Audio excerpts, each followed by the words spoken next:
Hi friends, welcome to my YouTube channel স্বাদে বাহারি। আজ আমি আপনাদের সঙ্গে খুব মজাদার একটা স্টার্টারের রেসিপি শেয়ার করে নিতে চলেছি। এটা দেখতেও যেমন সুন্দর, খেতেও কিন্তু দুর্দান্ত, আর এটা কিন্তু ভীষণ হেলদি।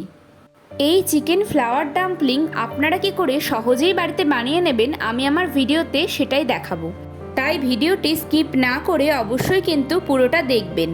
এইগুলো দেখতে কিছুটা কদম ফুলের মতো, তাই আমরা এগুলোকে ঝাল কদম বা চিকেন কদম ফুলও বলতে পারি। আমার ভিডিও যদি আপনাদের ভালো লাগে অবশ্যই কিন্তু আমার চ্যানেল স্বাদে বাহারিকে একটু সাবস্ক্রাইব করে দেবেন। তাহলে চলুন শুরু করা যাক। এই চিকেন ফ্লাওয়ার ডাম্পলিং বানানোর জন্য আমি এখানে কিছুটা পরিমাণে বাসমতি চাল নিয়ে নিয়েছি। চালটাকে ভালো করে ধুয়ে নিতে হবে। চালটাকে ভালো করে ধোয়া হয়ে গেলে জলের মধ্যে 30 মিনিটের জন্য চালটাকে ভিজিয়ে রাখতে হবে। এখানে আমি বেশ কিছুটা পরিমাণে বোনলেস চিকেন নিয়ে নিয়েছি। এটাকে আমি মিক্সারে একটু পেস্ট করে নেব। পেস্ট করে নিয়েছি। এবার এই চিকেন পেস্টের মধ্যে দিয়ে দেব পরিমাণ মতো লবণ, আর দিয়ে দেব শুকনো লঙ্কার গুঁড়ো। ঝালটা অবশ্যই আপনারা কিন্তু বুঝে দেবেন। দিয়ে দেব গোলমরিচের গুঁড়ো,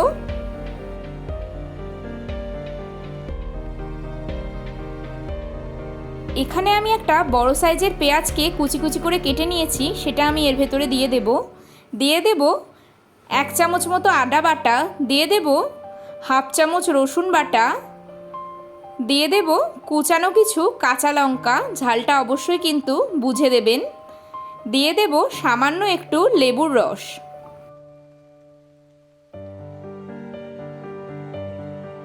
আর দিয়ে দেব ধনেপাতা কুচি। দিয়ে দেব 1 চামচ মতো সয়া সস। আর দিয়ে দেব অল্প একটু রিফাইন অয়েল বা সাদা তেল। তারপরে সব কিছুকে একসাথে ভালোভাবে মিশিয়ে নেব। আমি হাত দিয়ে এটাকে একসাথে ভালোভাবে মিশিয়ে নিচ্ছি। সব একসাথে মেশানো হয়ে গেছে। এতে এবার আমি 1 চামচের একটু বেশি কর্নফ্লাওয়ার দিয়ে দেব। তারপর চিকেনটার সাথে কর্নফ্লাওয়ারটা ভালোভাবে মিশিয়ে নেব। সমস্ত কিছুকে ভালোভাবে মেশানো হয়ে গেছে। এবার আমি এগুলোকে গোল গোল করে আকার দিয়ে নেব।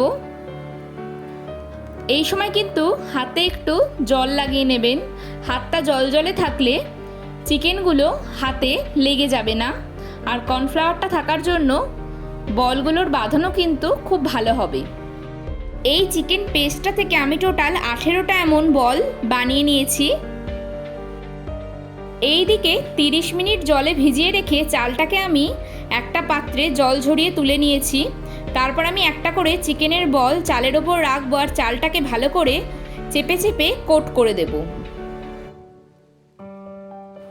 বেশ কিছুটা সময় নিয়ে ধৈর্য ধরে চিকেন বলগুলোতে চালগুলোকে কোট করে নিতে হবে।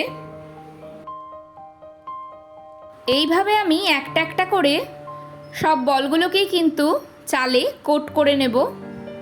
অবশ্যই কিন্তু একটু চেপে চেপে কোট করবেন। আমি কিন্তু সমস্ত চিকেন বলগুলোকেই চাল দিয়ে ভালো করে কোট করে নিয়েছি। এবার আমি এখানে একটা ডেকচিতে জল গরম হতে দিয়েছি। এখানে আমি একটা ছিদ্রযুক্ত ঝাঁঝরি থালা নিয়ে নিয়েছি। এটাতে ভালোভাবে তেল ব্রাশ করে নেব। তেলটা কিন্তু অবশ্যই ব্রাশ করে নেবেন, না হলে চিকেনের বলগুলো থালার গায়ে আটকে যাবে। যদি আপনাদের কাছে মোমো মেকার থাকে তাহলে কিন্তু আপনারা মোমো মেকারেও কাজটা করতে পারেন। এবার চিকেনের বলগুলোকে কিছুটা অন্তর অন্তর ডিস্টেন্স রেখে বসিয়ে দেবেন। অবশ্যই কিন্তু দূরত্ব রেখে এগুলোকে বসাবেন, না হলে একটার সাথে একটা আটকে যাবে। এইদিকে ডেকচির জলটা গরম হয়ে গেছে। ঝাঁঝরিটাকে বসিয়ে আমি এটাকে 10 মিনিটের জন্য স্টিম হতে দেব। ধোঁয়াটা দেখবেন যেন বেরিয়ে না যায়। 10 মিনিট পর আমি ঢাকনাটা খুলে কদম ফুলের কালারটা আনার জন্য সামান্য একটু একটু হলুদ গুঁড়ো এটার ওপর দিয়ে দেব। আপনারা কিন্তু ফুড কালারও ইউজ করতে পারেন, আবার কিছু নাও ইউজ করতে পারেন। তারপর এটাকে আমি আবার 10 মিনিটের জন্য স্টিমে রেখে দেব। 10 মিনিট পর ফিরে এলাম। আমাদের চিকেন ফ্লাওয়ার ডাম্পলিং বা চিকেন কদম ফুল কিন্তু একদম তৈরি হয়ে গেছে। টোটালটা স্টিম হয়ে এটা তৈরি হতে আমাদের 20 মিনিট মতো টাইম লেগেছে। এটার ওপর হলুদ গুঁড়ো দেওয়ার জন্য অনেকেই মনে করতে পারেন এটাতে কাঁচা হলুদের গন্ধ হতে পারে, কিন্তু এটাতে কোনো হলুদের গন্ধ হয় না। খুব অল্প পরিমাণে যেহেতু হলুদটাকে ইউজ করা হয়। আপনারা কিন্তু অবশ্যই বাড়িতে এই মজাদার রেসিপিটা ট্রাই করবেন এবং আমাকে কমেন্ট বক্সে জানাবেন যে আপনাদের কেমন লাগলো। যদি ভিডিওটা ভালো লাগে অবশ্যই কিন্তু একটি লাইক করে দেবেন। আমার ভিডিও ভালো লাগলে অবশ্যই কিন্তু আমার চ্যানেল স্বাদে ভারেকে সাবস্ক্রাইব করতে ভুলবেন না। আমার ভিডিও সমস্ত আপডেট পাওয়ার জন্য অবশ্যই নিচে থাকা বেল আইকনটি ক্লিক করে দেবেন, তাহলে আমি ভিডিও ছাড়ার সাথে সাথেই কিন্তু আপনাদের কাছে নোটিফিকেশন পৌঁছে যাবে। আজ তবে এই পর্যন্তই, দেখা হচ্ছে পরের ভিডিওতে। ভালো থাকবেন, সুস্থ থাকবেন, নমস্কার।